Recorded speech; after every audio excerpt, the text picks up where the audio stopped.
All right, today we're ranking the top 7 back exercises that will build you a bigger, thicker, wider back. So let's get after it. Now, there's a good chance you could disagree with this list, so feel free to comment your top 7 below if you actually have a back. If you suffer from imaginary lat syndrome and at any moment you could pass out from flaring those lats all day, nobody gives a shit. If you're not sure if yours are real or not, here's a good test. I'm sure you've been invited to be a part of your buddy's wedding, and he probably said something like, "Hey, we got it all set up in Men's Warehouse. Don't worry, just show up, they get you fitted, you'll be good to go." And you show up and the guy looks at you like, "What do you want me to do?" You look awful, like you're homeless or you just got done competing on The Biggest Loser and lost a shitload of weight because the guy gave you a jacket that's made for a 400-pound man that's shaped like a muffin. Or if you've ever had that fat guy in a little coat moment where you ripped through the back of a shirt, they're real. Which reminds me of a story that I'm not so proud of, but I'm also, oddly enough, really proud of at the same time. Now, you may be shocked to learn this, but when I was younger, I was a bit of an asshole.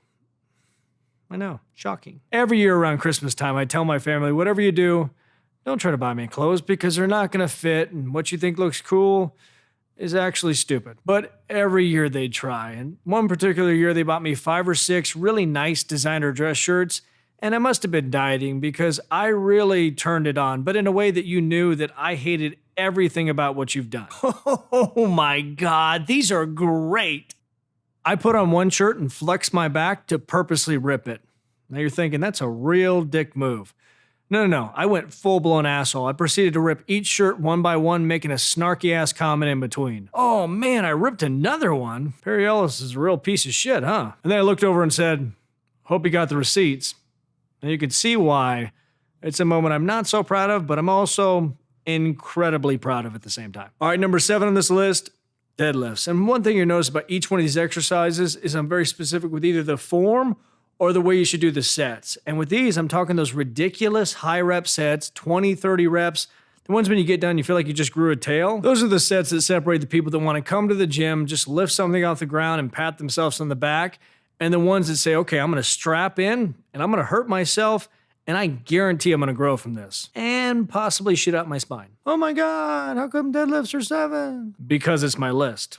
And I've also found that people that really disagree, you dig a little bit deeper and you realize they're really educated and really small. And then, you know, if they made a video, nobody would watch. Even their grandma would happily give a rusty trombone than watch their video. But you'll also find that ones that you think are controversial or are followed up by exercises that hit the same muscles that I think are even better. That's why number 6 on the list is the standing hyperextension. And the best way I found to do these, it guarantees you're going to drive home with that seat all the way back because you have such a horrible mid-low back pump, even though it doesn't help, is really focusing on the flexion and extension. Best way to do that is grab a barbell, supinated grip, keep those elbows in a fixed position, and just relax all the way forward. And as you contract up, I want you to think about contracting from your butt crack up. So arching from there, driving it all the way up, not standing too tall, just really focus on stopping, contracting up and squeezing that back, and then slowly going back down. Nice, slow, controlled, and good fucking luck. All right, number 5 on the list, V-bar pull downs, but not done like the way most people do where they just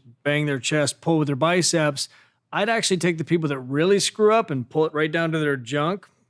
That's actually closer. The key is to keep the elbow fixed and work against the movement the entire time. The only one that rivals this is number 4 on our list, and that's taking that same V-bar handle, using the same form, and doing pull-ups with them. Now, only issue is not everybody can do these, and there's no shame in that because if I try to throw these into the end of my workout, I'll get a solid 3. So if that's you too, just do negatives. Jump yourself up, fight that negative as slow as you can, and then jump up and do it again. Just keep doing that until you drop like a rock. Number 3 and 2 on this list really have a special place in my heart because they're complete assholes. They destroy your entire back. Now, the handle or grip you take on this one isn't as important as the way you do the movement. I want you to think about it just like that standing hyperextension, but now we're seated in a fixed position and working against that cable so we can really get those lats involved. So really exaggerate that flexion, elbows in a fixed position, and force that stretch. And as you start to contract up, don't just drive back. I want you to feel like you're actually going to stay on that same angle, but now you're arching over top of it, extending back, and contracting those lats. What could suck worse than that?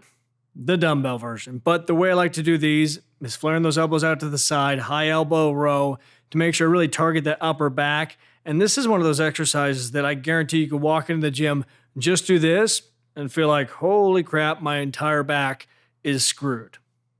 So beware. Same idea, flexion, extension, nice and slow, but also feel like you're really pulling those dumbbells apart as you contract up. Sucks more. And number one on this list pisses me off because I don't have it. It's a very specific machine, and if you love to train back, you know what I'm talking about. You wake up the next morning, you're like, holy shit. It's that old school plate-loaded pullover machine that you couldn't screw up if you wanted to. Even if your form sucks, your lats are still going to be torn up. Now, the best thing I found to substitute that is just taking a barbell, doing it off the bench, and you can still get that same connection and soreness if you shorten the range of motion and really connect those lats, but you have to be really conscious of what you're doing, and you just can't grip it and rip it. And if you like those exercises, just get one of the programs.